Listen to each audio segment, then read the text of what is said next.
Hey guys, Small Kiwi here for Pay to Lose Gaming with a Heroes of the Storm guide to Tassadar. Tassadar is a ranged support with a good mix of offensive and defensive ability, but we're going to take a look at how to build him with a focus on offense. Tassadar's trait ability, Oracle, gives him greatly increased vision and allows him to see nearby cloaked enemies. Plasma Shield grants a temporary shield to a single target. Psionic Storm damages all enemies in a small AoE.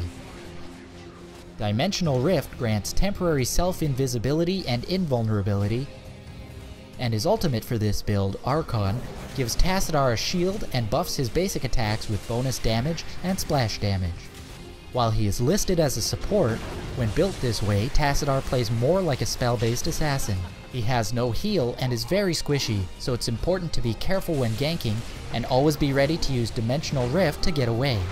Don't forget about your Plasma Shield. Though you will likely be casting it on yourself most of the time, you can also use it to save your teammates, especially squishy melee heroes such as Illidan and Zeratul.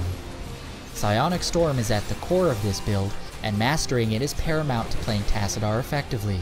When using it, remember to lead your enemies when they are running away, and try to use the Storm on stunned or slowed targets to maximize its effectiveness. Try to limit your use of Psionic Storm until you hit level 4, at which point the mana return from Psi Infusion will improve its efficiency. After level 7, remember to auto-attack targets hit by your psi-storm for even more damage. At level 16, you can either choose to cast psi-storm on 2 different targets, or concentrate them in an area for greater effect. In teamfights, try to stay behind your tanks, and constantly be using your psi-storm on places where the enemy team bunches up. In an ideal situation, you will be in Archon form, staying at max range, right-clicking, and psi-storming the enemy team. Remember that even in your Archon form, you are vulnerable without support, so play safely, and don't forget to use your Plasma Shield and Dimensional Rift.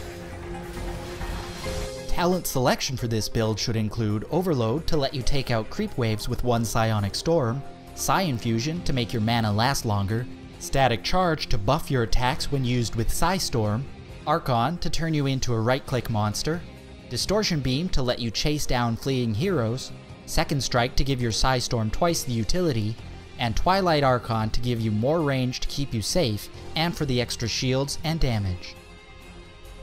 Thanks for watching our Pay to Lose guide to Heroes of the Storm's Tassadar. Don't forget to subscribe to us here at Pay to Lose Gaming, like the video, and share it with your friends if you found it helpful, and let us know in the comments which hero you'd like to see next.